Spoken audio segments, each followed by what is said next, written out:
This week in game news, you can play NES games in 3D at long last. Sony banned somebody from the PlayStation Network after deciding that his real name was somehow offensive. An official Minecraft movie now has a release date of May 24th, 2019, and we literally know nothing else of consequence about it. Wreck-It Ralph 2 is coming on March 9th, 2018. We know little else about that other than the fact that Ralph has left the arcade for the internet, but we do have this cool concept art. The final Splatoon Splatfest is taking place on July 22nd, 2016, and it's Team Callie versus Team Marie. Activision used the power of the DMCA to pull an entire game from Steam, and apparently it was warranted, and Summer Games Done Quick is running from July 3rd to July 10th. This is the Blackman and Robin Game News Updates.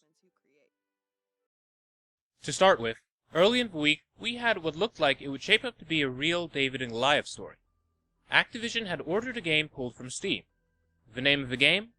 Orion. In case you're unfamiliar with it, Orion is a multiplayer ARPG with dinosaurs in space. Now this isn't the first game from the developer. They had another game that used to be called Orion Dino Beatdown.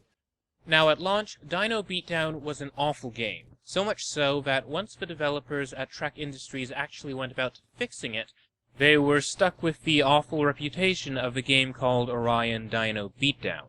So they changed the name of the game to Orion Prelude. Some people saw this as deceptive and a dirty move. Personally, I think it made sense. They actually put in the work to fix the game. The least they deserve is a change of name. Anyway, Orion had been doing pretty well for itself. The player base has been having fun with the game, but this week the whole thing was pulled for sale from Steam without any warning. What happened? Activision claimed that the game included art assets stolen from Call of Duty, and thus the game was in violation of their copyright. Nobody saw this coming, least of all the game's lead developer, David James, who said in a statement later in the week that he received the DMCA request after the game was removed from Steam. He'd not received a heads-up prior to this from any party involved. Neither Valve nor Activision gave him any sort of advanced warning. Now, in case you're unfamiliar with it, the DMCA, or Digital Millennium Copyright Act, is a copyright law meant to protect people from having their work stolen on the wild, wild web. Regrettably, the DMCA has been abused in many ways. For example, on YouTube, game publishers and movie studios have filed false DMCA claims in order to take down valid criticism by claiming that it violates their copyright. Initially, it seemed as though the takedown of Orion was yet another instance of DMCA abuse. Is Activision making Call of Dinosaurs? Then, it came out that content in the game really was ripped off of Call of Duty. For this case, proper procedure would have been for Activision and Valve to reach out to David James prior to pulling the game and pointing out which art assets were the offenders. This didn't happen. For 72 hours, his game was unavailable to purchase on Steam. He was informed by Valve that according to Steam policy, Activision had 10 business days to act, and if Valve didn't receive a legal complaint within that time, the game would be returned to Steam. Eventually, Activision did send Trek Industries examples of the assets that were ripped. Upon receiving them, the artist who had plagiarized the guns offered to remake them for free. Trek fired the artist on the spot. You see, the developers hired who they had thought was an honest artist. It turns out this guy was cutting corners and stealing stuff from other games. Trek Games has removed the stolen assets from the game and will continue to work with Activision to remove any other content from their games that's stolen from Activision's games. This whole affair has caused huge problems for the developer. You know the phrase, all publicity is good publicity? Well, it's not true. Orion Prelude, the game that the developers have put so much work into fixing, has been bombed with negative reviews on Steam from users who feel, understandably, betrayed. All thanks to one artist who decided to steal assets instead of doing his job. Their open-world ARPG, Orion, that was pulled from Steam, doesn't seem to have been hit quite as hard by this, but their reputation has suffered in ways that I'd consider to be unfair. Sure, the game should not have contained stolen assets, but Activision should have made an effort to contact the developers before ordering their games pulled. In this industry, bad news travels faster than good, unless the good news is that due to a pricing error, a game's free on Xbox Live. I've not played Orion, but I have played Orion Prelude, and I feel safe saying that it's really quite fun. It's 49 cents on Steam right now thanks to the sale, and is well worth picking up if you've ever wanted an FPS in which you could play as a dinosaur. In significantly happier game business news, Starbreeze Studios has acquired French VR and toys-to-life company Epon. Starbreeze Studios is currently developing an advanced virtual reality headset called Star VR. It's meant to be a more high-end device than the Oculus Rift and HTC Vive. That they've acquired Epon is a smart move, as it'll enable them to open the door for games that incorporate physical objects. Now, what games will these be exactly, I can't say. Some of the other tech from Epon that they've shown off involves using RFID tags for tracking people and objects. Personally, I can't wait to see where they go with this. To provide an update on last week's situation with G2A, the key reselling market this week announced their Game Developer Support System, which will allow developers to apply for up to 10% royalties on third-party auctions of their games. There's also going to be introduced a measure of chargeback protection for publishers, as well as database access for developers to track where and when their keys are being sold. Even in this press release, G2A has managed to be condescending. Under chargeback protection, G2A offers G2A Pay with free integration to developers as a protection on their own websites to mitigate risk factors, especially beneficial for small developers, beginners, and those who feel that their security systems are not sufficient. Seeing as G2A has been facilitating fraud, it really makes you wonder whose systems are insufficient. If you're just tuning in, last week G2A got into a fight with publisher TinyBuild when it was revealed that thousands of keys were stolen from TinyBuild and sold on G2A, not by G2A themselves, but by third-party merchants, which G2A profited off of. When TinyBuild confronted G2A about this, G2A was uncooperative with their investigation and wouldn't offer any sort of recompense for the profits they made that weren't rightfully theirs. This is not the first time that this sort of thing has happened with G2A. TinyBuild, however, didn't just lie back and cut their losses. They publicized the issue, and as a result, G2A is scrambling to fix what remains of their reputation. Alex Nichiporchik of TinyBuild says that G2A has taken a step in the right direction by offering developers royalties and database access, but says that more must be done to protect developers and publishers. Try buying something on G2A, says Nichiporchik. You won't get a guaranteed key unless you sign up for their insurance service. Oh, did we mention? G2A has an insurance service because even they acknowledge that there's no guarantee that the key you receive from their service will even work in the first place. What Nichiporchik wants to see is more extensive merchant verification. G2A, however, has been pretty quiet about that. Be sure to stick with us as we'll continue to cover this case in the future. If you're into emulation, you may be pleased to hear that version 5.0 of the Dolphin emulator has been released. In case you're unfamiliar with Dolphin, what you should know is that it allows you to play GameCube and Wii games on Windows, Mac, and Linux. If you're totally unfamiliar with the magic of emulation, you need to know that emulators are software that mimic platforms, letting you run software from one platform on another.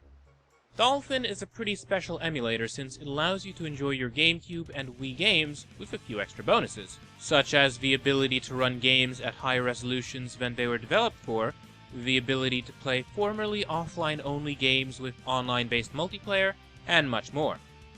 If you own some GameCube or Wii games and you'd like to play them on your PC, check out dolphin-emu.org. There's also an Android version of Dolphin, but as you may rightly assume, it's pretty demanding and still in need of some optimization. The Nintendo Entertainment System holds a special place in the hearts of gamers. For many people, it was their introduction to video games. Perhaps you started gaming on one, or maybe you're a little younger and discovered the joys of retro gaming. Well, whatever your relation to the Nintendo Entertainment System, maybe you've wondered what any NES game would look like if it were in 3D. Well, wonder no longer. 3D NES can do it for you.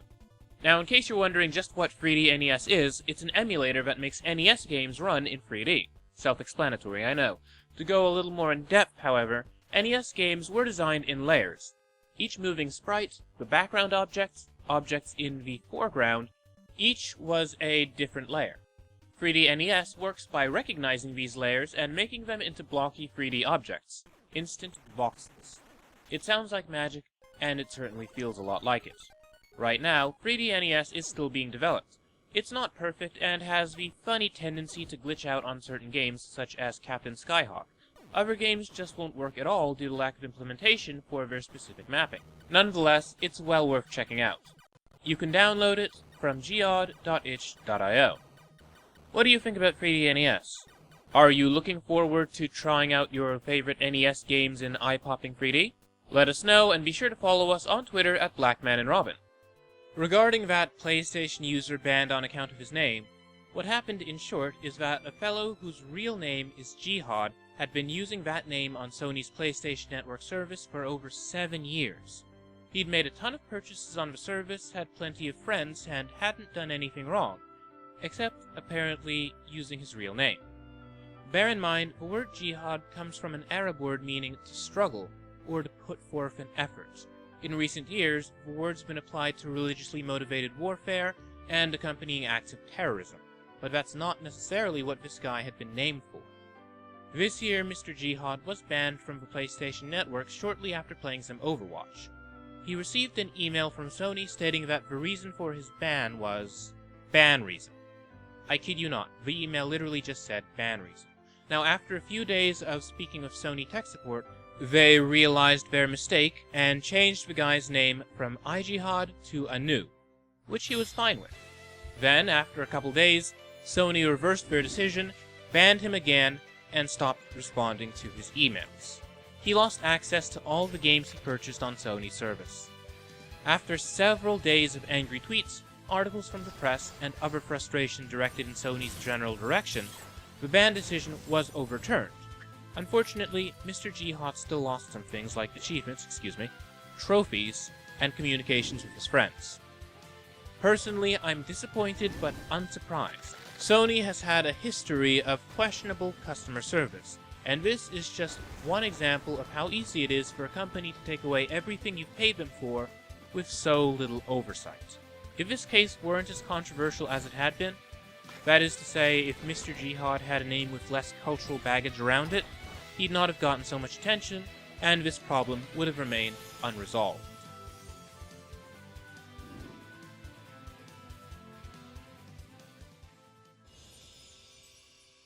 In game releases this week, if you've been holding off on buying Street Fighter V until the game has a proper story mode, well, you may want to hold off a little longer.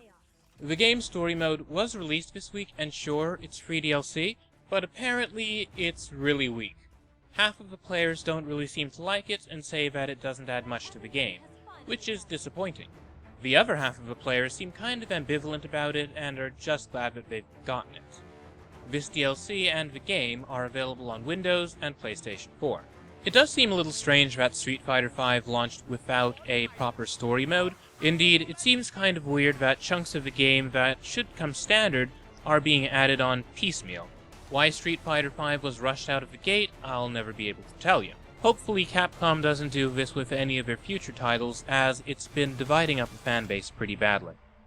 Crypt of the Necrodancer was released on iOS this week. Already out on PlayStation 4, Vita, and Steam for Mac, Windows, and Linux, it's a roguelike RPG that's set to some sweet music by Danny Baranowski, who you may know for his work on Super Meat Boy. Now, in Crypt of the Necrodancer, you have to move in order to stay alive while fighting off monsters. If you lose the beat, you lose the game. I've not tried this game out quite yet. I've been meaning to get around to it, especially since somebody was very kind and bought me a copy during the Steam sale. Thanks again for that. But it's a game that's gotten great reviews and has a lot of adoring players. If you're looking for a game that shakes up the roguelike genre, check out Crypt of the Necrodancer. If you've been hunting for a new RPG series, might I suggest checking out the Banner Saga? Yes, I'm sure this is the 1000th time I've brought it up, but I'm talking about it again because the Banner Saga 2 was just released on the Xbox One this week, and it's one of the month's games with gold, meaning that if you have a gold subscription, you get it for free. What you should know about the Banner Saga is that it's a strategy RPG that plays like King of Dragon Pass and Fire Emblem, combined with a choose-your-own-adventure book set in a Norse mythology-inspired world that seems to be in the process of ending. It's kind of sad, but it's a beautiful game with a great story and characters, as well as really exciting gameplay that calls for careful strategy. If JRPGs are more your thing, you may want to look into Star Ocean Integrity and Faithlessness, or maybe not. I've heard some disappointing things about the latest entry in the Star Ocean series, specifically that it has lame characters, a cliché story that had the potential to be fun, but just isn't, weak dialogue, and empty moments. Indeed, it's not just the story that feels empty. Apparently the world, too, is big and beautiful, but generally lacking. A pity, really, since the rest of the Star Ocean series is so well loved. Star Ocean is a JRPG series that mashes up some of the elements of Star Trek. No, this isn't actually a Star Trek game, it just takes some story elements from it, as well as some fantasy tropes, and it makes something really unique. Unfortunately, Star Ocean 5 is totally stale. Now, if you don't mind dragging yourself through about 30 to 40 hours of beautiful mediocrity, Star Ocean Integrity and Faithlessness is available on the PlayStation 4. There's also a PlayStation 3 version of the game, but it's only available in Japanese. If you still want to go to space, we have good news. LEGO Star Wars The Force Awakens was released this week on Mac, Windows, PS3, PS4, PS Vita, Xbox 360, Xbox One, 3DS, Wii U, iOS, and Android. It's a miracle that there isn't a ColecoVision release. I've been hearing mostly good things about it. Ordinarily, I would joke that if you've played one LEGO movie parody game, you've played them all, since they mostly have similar gameplay. You run around, hit things, collect LEGO blocks, upgrade stuff, fight bad guys, and laugh at silly LEGO interpretations of your favorite scenes from your favorite movies. Overall, the LEGO games have been a pretty fun set of action platformers. It's just that varied gameplay hasn't been their forte. That said, that seems to have changed with LEGO Star Wars The Force Awakens, which adds third-person cover-based shooting, that actually works well, alongside some other new features. What's more, there's fresh voice acting from the film's cast, which is a nice touch, and new bits of story which are actually canon. Now, I've heard that the game's sense of humor is fantastic, and that wonderfully silly jokes are some of the best that a LEGO game has seen yet, and that while the tone is humorous, it's also managed to hold up the Star Wars feel, which is critical. Check it out if you're looking for some co-op platforming fun. Maybe there's room in your heart for weird fiction. If so, All Hail the Spider God may be just right for you. Available for free, it's a text adventure built in twine about a religion that's built around spiders. It's bizarre and in a lot of ways feels like a Lovecraft story. Not that it's connected to the Cthulhu mythos per se, it's wildly original, but it certainly feels like something that Lovecraft would have created if he made interactive fiction. It's brief, surprisingly comedic, and well worth your time. It's available to play at zeleviermexwords.itch.io. And now for a brief word from our sponsor. Here's a dirty little secret. When you wash your face at the end of the day, you might only be cleaning the surface of your skin. To clear those congested pores, you need a deep clean. And today, you can get it with Proactive's incredible deep cleansing brush. And here's something even more incredible. You get the brush free when you order a Proactive system today. I love the deep cleansing brush because it really gets in those pores. I was using a brush that was over $200, and I like this so much better. This isn't just any brush. This is the only one from the doctors at Proactive, so it's specially designed for acne-prone skin. Call the number on your screen now to get America's #1 acne brand for just $19.95. Be among the first 500 callers, and you'll also get the deep cleansing brush free, plus more secrets for flawless skin. That's a $93 value for just $19.95. You only have 2 hands, but you have a whole lot of bristles. This is such an incredible offer that supplies are limited. Call the number on your screen now. In crowdfunding news this week, Night Dive Studios has taken to Kickstarter to seek funding for a remake of the 1994 sci-fi FPS, System Shock. The trailer released for their campaign is pretty funny. It shows off some footage of the remake itself. Now, in case you haven't heard of System Shock, you should know that it's a cyberpunk FPS that's been incredibly influential. Without System Shock, there wouldn't be a BioShock. The remake of System Shock is set to be released on the Xbox One and Windows, and if the developers reach their first stretch goal of 1.1 million, it'll also be released on Linux and OS X. If you'd like to try the game out, there's a demo available to download from the game's Kickstarter page. Speaking of BioShock, this week it was announced that BioShock The Collection is set to be released on the Xbox One, PlayStation 4, and PC on September 13, 2016. This collection includes the original BioShock, BioShock 2, and BioShock Infinite, along with all single-player DLC, commentary from game director Ken Levine, challenge rooms, and a virtual museum of the game. This collection will not include multiplayer from BioShock 2. The bonuses don't end there, however, as the first two games in the series are being remastered. If you own the PC version of these games on Steam, you'll get the remastered editions for free. In case you've not heard of it, BioShock is an FPS series that, alongside Plenty of Darkness, has featured explorations of such philosophies and concepts as objectivism, communism, patriotism, and much more. If you own the Elder Scrolls V, Skyrim, and you're hoping for a new adventure, great news. Enderall is coming. Enderall is a total conversion mod for the game that offers totally new quests, stories, and art. It's a whole mess of awesome things, and if you have a PC copy of Skyrim, you'll be able to play it. Now, this is a whole new game, and it's currently available to download for free in German. The English version of the game is set to be released in the coming weeks. Planning on picking up the PlayStation VR? You might want to check out the game Super Hypercube, which got a shiny new trailer this week. Having played it at Indiecade East, I must say that it's a really neat game. The premise of Super Hypercube is pretty simple. You're given a random 3D shape that needs to get through specifically shaped holes in walls. In order to do this, you need to rotate the shape so that it fits through the wall without bumping into it. The advantage that virtual reality grants is that you can move around and look at the shape from different angles. It's a really cool experience in VR, and I can definitely recommend it.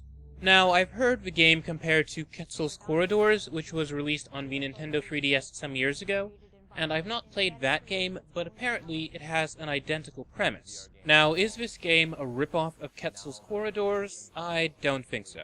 That said, I'll likely be holding off until the reviews are in to form a full opinion on it. Still, based on my time with the game at Indiecade East, I have to say, it is really beautiful.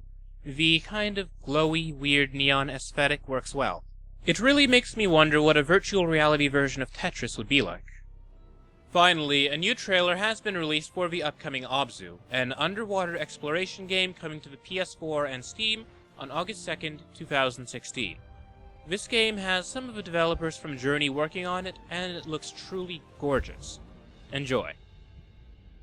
Well, that's it for this week's game news. For all the latest game news, reviews, previews, and interviews, be sure to follow us on Twitter and Instagram at Blackman and Robin. Follow me at Jordan_Cameron for my own views. If you visit our site, blackmanandrobin.com, you can find handy links to all the cool stuff that we talked about in this week's episode.